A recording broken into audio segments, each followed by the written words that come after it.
Ladies and gentlemen, please take your seats. You know, sometimes you just have to embrace the laughter, and if you're within the sound of my voice, that must mean you are in the seats with once more. As always, my name is Dave Voigt, and I'm the host of this podcast where we sit down with a wide-ranging variety of industry professionals, and we pick their brain about current projects, state of the industry, how they got started, and so very much more in a light and conversational fashion. And between you and me, if you like how we do things around here, I'm going to assume that you do because you're listening right now. You can subscribe to the podcast. You can find us over at Apple, Amazon, Spotify, Google, basically wherever you get your podcasts. Give us that old like, subscribe, and a 5-star rating. And plus, we archive every single one of our episodes over at our In the Seats YouTube channel. So if you can give us a like and subscribe there as well, we would absolutely appreciate it. Don't hesitate to follow us as well on social media. You can find us at In the Seats, of course, either on Facebook, on Twitter, or on Instagram. And finally, and I do dare say most importantly, please pay us a visit over at In the Seats, intheseats.ca, for all the latest and greatest from the world of film, television, the moving image at large, really, because if we love to watch it and write about it and talk about it, we love it when you come by and read about it and listen about it. So please pay us a visit. On this one, we got a fun one. We are talking a little bit of Jackass. Yes, we are talking with the certified fresh Rotten Tomato Jackass Forever, which was a big hit in theaters back a couple of months ago, and it is on Paramount Plus for any of you who want to stream. But it is today. Specifically today, it is available on DVD and Blu-ray, so you can go pick yourself up a copy. But before you do that, if you're a fan, I think you might want to listen to this talk we got, because we've got two of the gang, two of the crew sat down with us for a few minutes to talk all things Jackass. We had the unique pleasure of sitting down with one Rachel Wolfson and the man himself, Mr. Sean Poopies Mcinerney, to talk about being sort of brought into the fold and sort of embracing that, embracing the comedy therein, and just how universally accepted it is, and how fun it is, and how beloved it really is. It's really kind of an amazing thing to watch.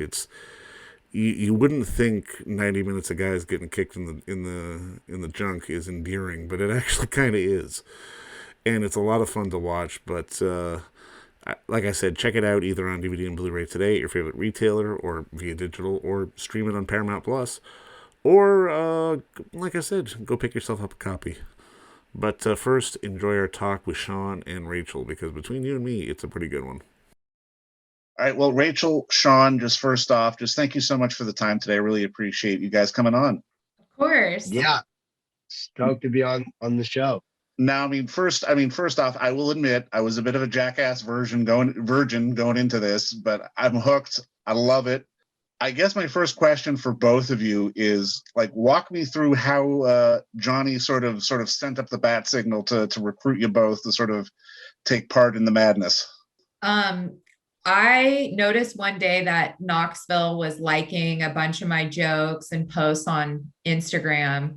And then probably a couple months later, I got a direct message from him, and he asked me if I want to get on a phone call to talk about something. So we got on a phone call, and he brought up that this was some kind of anniversary special in relation to Jackass.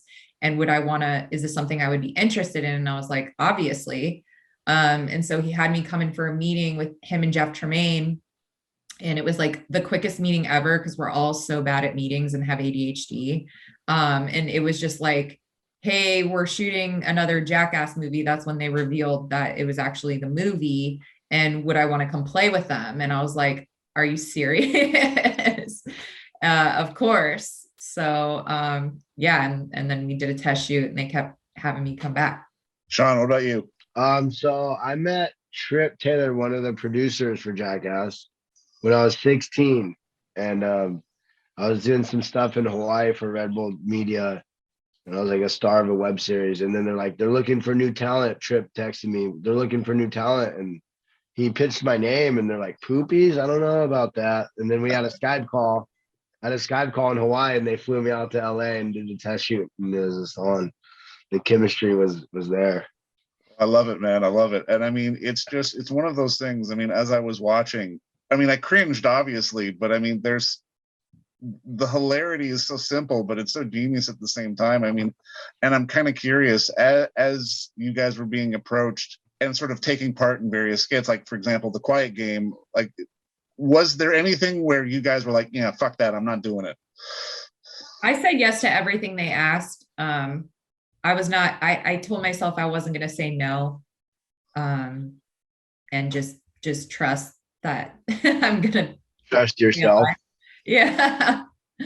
Yeah, it was crazy. Same as you, Sean? Yeah, I was volunteering for everything, you know. You're a newbie, you know, so you don't want to be called a pussy. So I was volunteering for everything. Is there anything either of you are glad they didn't ask you to volunteer for? Probably no. I mean, I honestly, after watching the movie, looking back, there's nothing I probably wouldn't have done that the other OGs or the other new cast members did. Like there wasn't anything that I saw that I was like, oh, that's too far for me. Yeah, I mean, I was bummed I wasn't in the band treadmill because I was actually the first one to try it. Instead of like throwing sandbags out there, they just threw me out there and I got a gnarly concussion. Oh no! So I couldn't do the real bit where they filmed. So it's kind of bummed on that. See, I think I've been in for everything but the bowl. I think the bowl is where I would have drawn the lines. So. Oh yeah, the bowl, yeah, for sure. But I'm gonna have to do that one day though. It's coming. Now, for both your perspectives, like obviously Jackass is now this long-lasting franchise, and it has kept going and has kept going. Why does the humor still work from your perspectives? I think there's just something about pain and finding the funny in pain, because life is pain. It's part of our everyday existence. For sure. And I think that there's something, especially with this group of guys, obviously nostalgic about watching them hurt themselves all these years later. So I think that, you know, it's important to like, yeah, I guess like find the funny moments in life's most painful times. I think that's universal. For sure. Yeah, I think it's just like, it's funny. Like people want to see funny shit, and that's like the funniest, you know, that's the funniest stuff you could watch. So no, I think yeah, go ahead. I think they like that. And then we're hurting ourselves, and people love to see people hurt themselves, you know? So you got those two things collabing. It's just like, yeah, why wouldn't you want to watch it? No, I mean, I've got to ask, because obviously you guys started shooting sort of pre-COVID and then everything shut down for a while. But is it true that Johnny came back as sort of the silver fox sort of post-COVID? Like you guys must have felt like you were in a bit of a time machine. Just seeing Johnny come back with the I didn't even notice that first. That was wild, because when we first started shooting before the pandemic, I mean, Knoxville looked like the Knoxville we grew up with. And then like after the pandemic, one day we show up to set and Jamie Lee Curtis is there. I think someone got into a shampoo bottle. Like what happened to Knoxville? He looks good though, either way. No, absolutely. Now I'm curious, how do you think Jackass can push the envelope even further, or is it, or has it been pushed far enough? Is the question. I don't think there's always there's no limit. I mean, there's endless ideas and endless comedy and endless stunts you could just create, you know, that we haven't done yet. I think that's also why it's lasted for so long, is there's no shortage of creativity or people willing to hurt themselves for entertainment. And as long as you have those two things, I think, you know, it'll go on for as long as it can. Now I've got to ask each of you, like first off, Rachel, what hurt more, the scorpion or the taser? Definitely the scorpion. Definitely. How about you, Sean? What was the worst literal kick in the nuts for you? It wasn't on the movie, but it was the shark bite. But well, of course, yeah. Other than that, it'd probably be I don't know.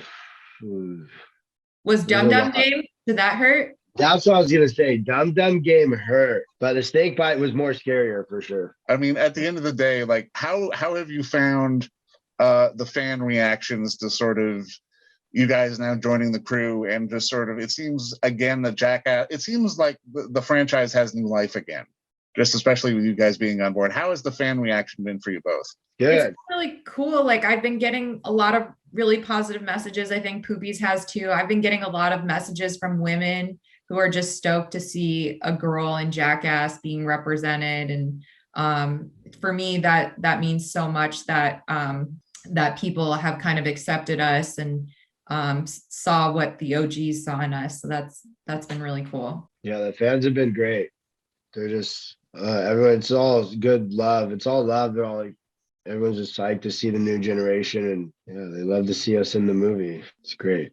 No, and I mean, I think the perfect encapsulation of why this all still works is just, it was with you, Rachel, and the Scorpion, and just, you know, that, like, do I have your consent to get the Scorpion off your breast? And that summed it up perfectly for me. And I mean, I thought that was even more hilarious than just sort of the pain you had to endure in and of itself. I mean, it definitely, Jackasses of the times. I think it represents society and what is going on in the moment perfectly in each film. And it was so appropriate. And I mean, that scene just was so beautiful in a sense of like everything that you saw there was I mean, it just happened as it unfolded. And even in a moment of distress where Pontius could have just grabbed it without asking permission. And I don't know if people would have noticed, but there's something to be said about him even knowing that in that moment he's like, wait, let me get permission. No, for sure. We did the right thing. No, but I mean, honestly, just at the end of the day, I mean, it was such a hell of a lot of fun to watch. And I mean, I was so glad you guys got to take part. And thank you for reminding audiences, especially in this day and age, it's okay to be a little inappropriate once in a while. For sure. More than enough. But congrats again on the film, and thanks for the time today. Thank you. Thank you. And don't forget to visit our friends over at Bay Street Video for all your DVD, Blu-ray rental, or purchasing needs this summer, as they are still open for curbside and some mailing delivery as well. Over at 1172 Bay Street, Toronto, Ontario, Canada, you can give them a call at 416-964-9088. That's 416-964-9088. Or send them an email at baystreetvideoto@gmail.com for any of your DVD and Blu-ray needs.